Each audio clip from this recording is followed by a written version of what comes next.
les digo que hubo un pueblo en el pasado al que su Dios le dio la categoría de elegido, instándole a abandonar el lugar donde vivían para ir en busca de una tierra prometida, es probable que ustedes imaginen a qué pueblo me estoy refiriendo.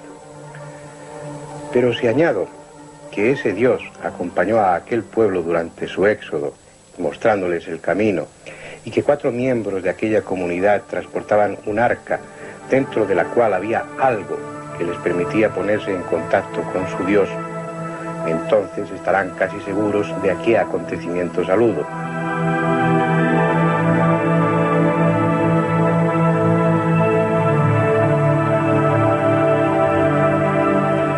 Y si enriquezco el relato con algunos detalles, como por ejemplo que no hicieron el camino en línea recta, sino que dieron vueltas durante años y años, guerreando con los pueblos que encontraban en su camino, y que nada más llegar a la tierra prometida después de innumerables fatigas, lo primero que hicieron fue levantar un templo por orden directa de ese Dios, entonces ya no les quedará duda alguna de que se trata del pueblo hebreo y de su éxodo. Y se equivocarán, porque me estoy refiriendo al pueblo mexica. El pasado mítico de los aztecas, que por orden de su dios Huitzilopochtli cambiaron ese nombre por el de mexicas, es controvertido y oscuro, pero en síntesis se ajusta a un éxodo similar al del pueblo hebreo.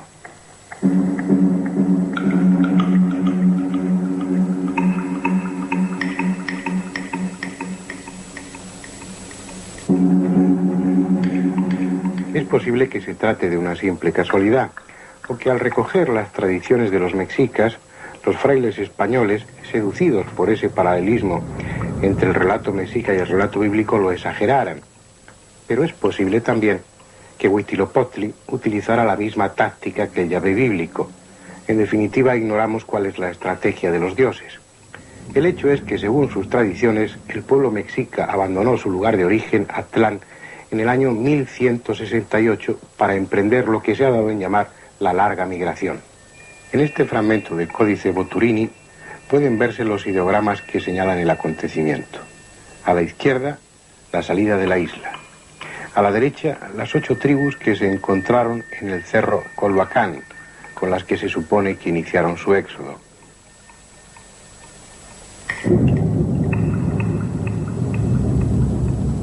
Y en el centro, la cueva de una montaña donde Huitzilopochtli, esquemáticamente representado dentro de un arca de espadañas, les dio instrucciones sobre su éxodo. Al lado de la montaña, un glifo con una fecha, el 1 Cuchillo de Pedernal, que corresponde al año 1168 de nuestra cronología.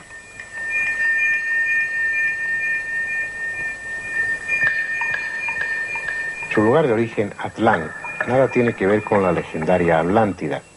Aztlán es una palabra azteca que significa el país del color blanco, lo que puede traducirse como el país del norte o el país del alba, aludiendo al amanecer, a los primeros, a los antiguos tiempos. Algunos prefieren traducir Aztlán por junto a las garzas. Tampoco se sabe en qué lugar estaba situado. Se piensa que en el sur de Estados Unidos y otros creen que en la isla Janicio, en el mexicano lago de Pátzcuaro. El caso es que, salidos de allí, habrían de pasar alrededor de 200 años para que la tierra prometida por Huitzilopochtli fuese suya. Si Yahvé condujo a los hebreos en forma de nube y de columna de fuego, el dios mexica les guió en forma de una gigantesca águila. Si Coré, harto de tan insensato viaje, quiso abandonar la marcha y fue muerto, junto con los suyos, por el intolerante Yahvé, hubo jefes mexicas que quisieron quedarse en Coatepec y no proseguir el éxodo, a los que el no menos intolerante Huitzilopochtli mató, arrancándoles el corazón. Si Yahvé se comunicaba con su pueblo elegido a través del Arca de la Alianza y los 4 personajes responsables de ella, Huitzilopochtli no fue menos. Traían un ídolo que se llamaba Huitzilopochtli, el cual traía 4 ayos que le servían, a quien él decía muy en secreto todos los sucesos de su itinerario y camino, avisándoles de todo lo que les había de suceder. Y era tanta la reverencia y el temor que a ese ídolo tenían, que otro ninguno de ellos no le osaba tocar ni llegar, el cual venía metido en un arca de juncos que hasta el día de hoy no hay quien sepa ni haya visto de estos naturales la forma de este ídolo. hasta que al fin divisaron un tunal y encima de él un águila con las alas extendidas hacia los rayos del sol, que tenía en las uñas un pájaro hermoso de plumas resplandecientes.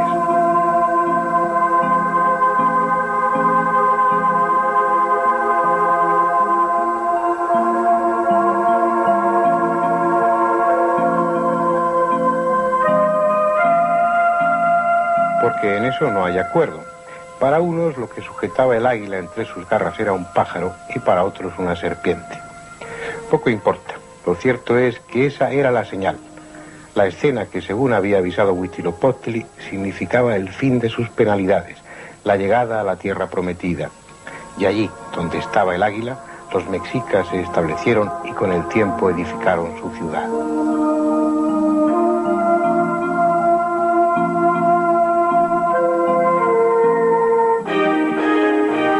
Han pasado más de 600 años desde entonces, pero es el mismo lugar y en muchos sentidos la misma ciudad.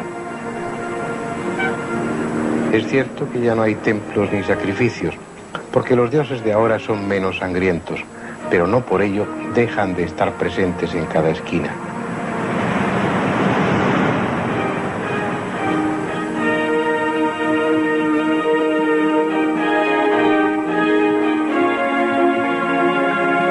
Las viejas calles estrechas ya no están. Han sido sustituidas por anchas avenidas donde monstruos de apestoso aliento circulan sin cesar. 20 millones de personas se aprietan en esta urbe gigantesca que en su continuo crecer ha ido devorando los pueblos de alrededor.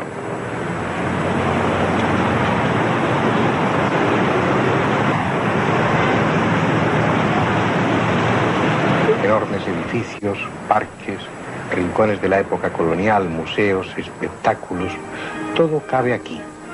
Lo que tal vez ya no quepa sean las personas. Se calcula que para el inminente año 2000 ya habrá 30 millones de habitantes. Sin contar los otros, los que llegaron primero, al fin de la larga migración, y que aún deben dormir su sueño de siglos bajo esta ciudad de rascacielos. En el corazón de ella, la abierta y señorial plaza del Zócalo, que ahora se adorna para celebrar el Día de la Independencia, se ha hecho antesala desde la que retroceder hacia el pasado, al encuentro de la otra ciudad, la sepultada Tenochtitlán, que fundaron los mexicas por imposición de aquel dios guerrero al que llamaban Huitzilopochtli. Fue el 21 de febrero de 1978. Ese día, los obreros de la compañía de electricidad habían roto el cemento de la calle para realizar una obra. Cuando llevaban excavado hasta unos 2 metros de profundidad, dieron con una piedra labrada que les impidió continuar su trabajo. Esa piedra resultó ser un monolito de más de 3 metros de diámetro, con la desconcertante figura de una mujer hecha pedazos. La ciudad enterrada salía de nuevo a la luz. Aquella ciudad, edificada sobre una isla en medio del lago Texcoco y que, según el testimonio de los cronistas, debió ser digna de admiración. Sobre todo su centro ceremonial, donde se alzaban templos y pirámides en los que satisfacer el hambre espiritual de un pueblo religioso como pocos. Allí estaba el templo mayor, dedicado conjuntamente a Tlaloc y Huitzilopochtli, y estaban también los templos de Tezcatlipoca y del en otro tiempo poderoso Quetzalcóatl, desplazado de su primacía por el antiguo dios de guerra de los toltecas, Huitzilopochtli, que habría de los mexicas su pueblo elegido y al que estos hicieron principal dios de su panteón religioso. Desde ese centro se controlaba la vida espiritual y social de las gentes de Tenochtitlán, industriosas y activas. En sus mercados podía encontrarse todo tipo de productos agrícolas, llegados de las tierras conquistadas, y también las mercancías más heterogéneas debidas a las manos de los artesanos. Talabartería, tejidos de maguey y de algodón, cerámica pintada, cuchillos de piedra, espejos de pirita, cestos, escobas. Por entre sus ordenados puestos desfilaba una muchedumbre multicolor que utilizaba las semillas de cacao como moneda, siempre bajo la mirada atenta de la policía que ejercía justicia rápida y contundentemente. Era la ciudad de los mexicas, la capital de un pequeño imperio. Aquel pueblo que un día saliera de la mítica Aztlán en busca de la tierra prometida, había pasado de ser tributario de los tepanecas, los que gobernaban la zona cuando llegaron, a ser ellos los conquistadores y tener bajo su sandalia a 350 pueblos de los que recibían sustanciosos tributos. Mantener bajo control zonas tan alejadas de la capital obligaba a tener un poderoso ejército en constante pie de guerra, con el que sofocar implacablemente cada intento de rebelión que se produjera. Fue por ello un pueblo guerrero y la guerra fue su actividad constante. No podía ser de otro modo, teniendo como dios al más guerrero de los dioses, Huitzilopochtli, el que nació milagrosamente concebido de Coatlicue, la diosa de terrible aspecto cuya cabeza está sustituida por 2 serpientes, la del collar de manos y corazones.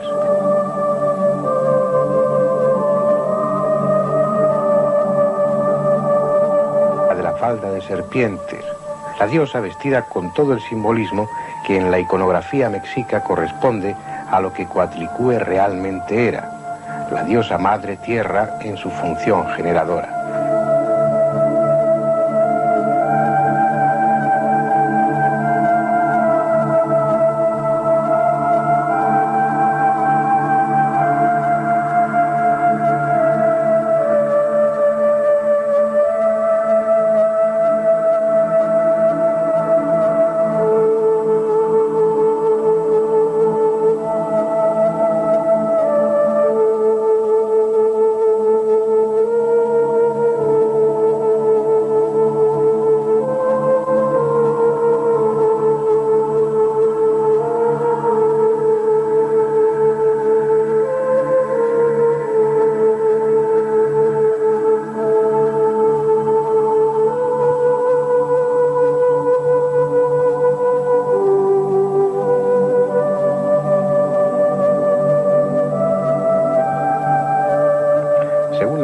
Mexica, cuando ella quedó encinta de Huitzilopochtli, ya tenía 400 hijos.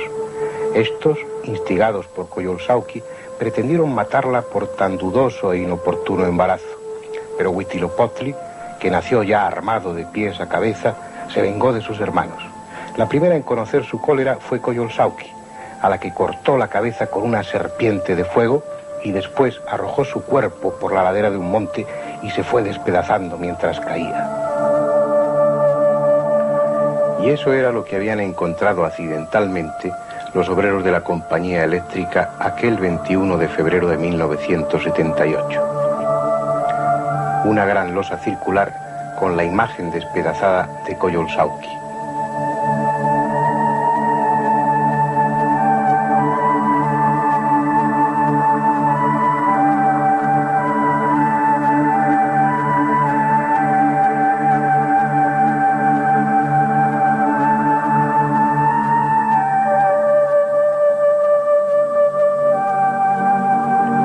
El destino había querido que las obras diesen con el mismísimo templo mayor de Tenochtitlán, la antigua capital de los aztecas mexicas.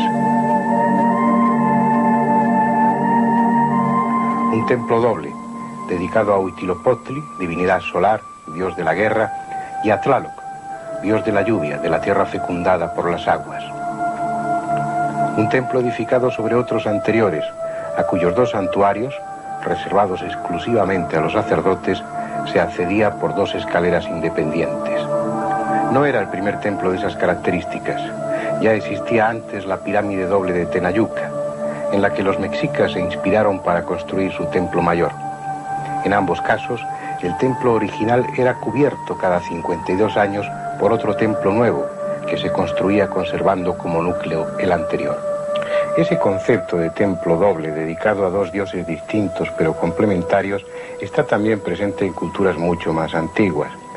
Recuerdo, por ejemplo, el de Komombo, un templo del Egipto ptolomeico que estaba dedicado a 2 dioses, a Horus como figura solar y a Sebek, el dios cocodrilo, como figura acuática. Ese es un principio casi constante en todas las teogonías de todas las religiones. Una figura masculina, solar, un principio de energía generadora, y otra figura femenina, lunar, acuática, que sería el agua como el germen de la vida.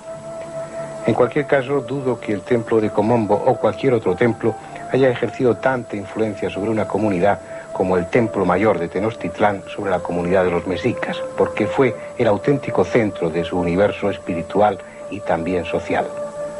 Un templo que supo de frecuentes sacrificios y cuyas escaleras fueron cubiertas una y otra vez con la sangre de los mejores guerreros capturados.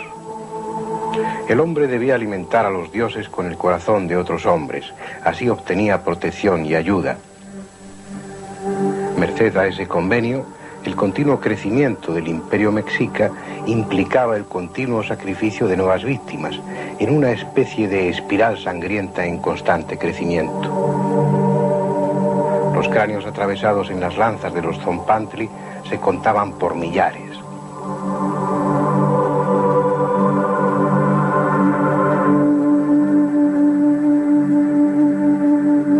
Colocada la espalda de la víctima sobre la piedra del sacrificio, 4 sacerdotes le sujetaban piernas y brazos en forma tal que el abombado pecho quedaba accesible al cuchillo, manejado diestramente por el sumo sacerdote, que de un gran tajo dejaba el corazón al descubierto para ser inmediatamente arrancado. Sin embargo, no había odio. Con frecuencia, la víctima, sobre todo si había demostrado valor en la lucha, era objeto de grandes atenciones hasta ese momento. No en vano estaba dedicado al más honroso de los papeles, morir para alimentar a los dioses. Y era ese carácter de los sacrificios el que los hacía aún más odiosos. Su utilización como instrumento de dominación social, como medio para justificar la expansión.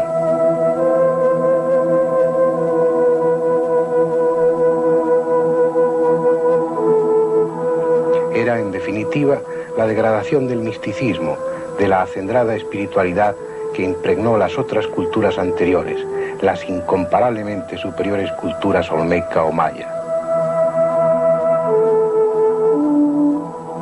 A partir de los toltecas, los sacrificios se generalizaron, pero son los mexicas quienes llevaron esa práctica a límites obsesivos.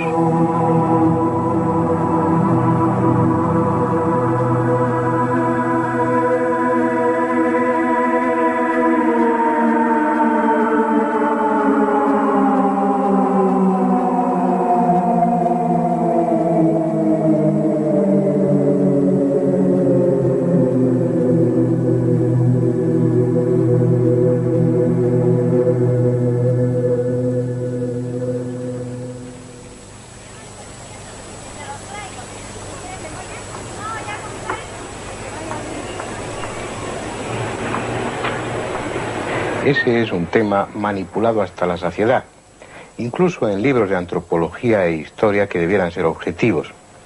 Se trata a toda costa de dulcificar, cuando no de ocultar, los sacrificios realizados casi constantemente por los mexicas. Y eso, además de tendencioso, es innecesario, entre otras razones porque las estupideces o las monstruosidades cometidas por nuestros antepasados no nos afectan de manera alguna, no nos comprometen para nada a los hombres de hoy. Fue el irracional fanatismo religioso lo que llevó a los mexicas a cometer miles de sacrificios. El mismo fanatismo irracional que llevó a los europeos de esa época a quemar miles de personas en las plazas públicas acusadas de herejía. Cuando se acusa a los aztecas mexicas de barbarie, se olvida que la bárbara Europa de entonces había gestado una institución tan despreciable como la de los sacerdotes de Huitzilopochtli, la Inquisición. El número de acusados de brujería y otras prácticas heréticas que ardieron en la pira o fueron ahorcados en Suiza, Alemania, Inglaterra, España y otros países presuntamente civilizados se cuenta por cientos de miles, sin incluir a aquellos que murieron durante los tormentos que acompañaban a los interrogatorios del llamado Santo Oficio.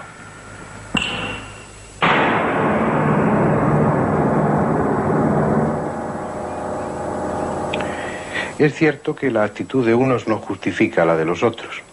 Además, los acontecimientos del pasado son fruto de unas circunstancias históricas y deben ser contemplados sin crítica. Pero sí es hora ya de entender que durante la conquista se produjo el encuentro entre dos culturas, que aparte de sus conocimientos o de su arte, se caracterizaban por un similar fanatismo religioso, por un similar desprecio a la vida humana, si ello convenía al interés de sus dioses, interpretada, claro está, esa voluntad divina por ambas castas sacerdotales. La llegada de los llamados conquistadores supuso el fin de una etapa histórica y el inicio de otra radicalmente distinta. Muchas cosas quedaron atrás, pero las más importantes ya hacía siglos que se habían perdido.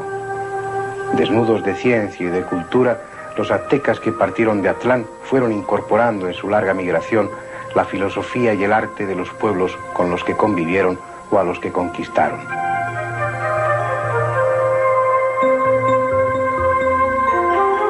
Apenas aportaron otra cosa a Mesoamérica que un orden social impuesto por la fuerza.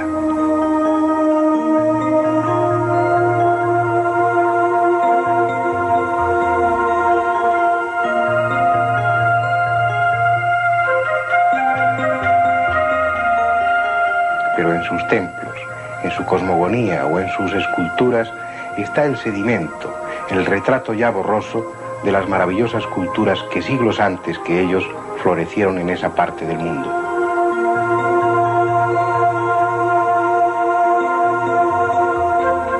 Las gentes que construyeron Teotihuacán, los mayas que salpicaron la selva con templos y relieves prodigiosos, los olmecas que hicieron de la edad de piedra una edad dorada.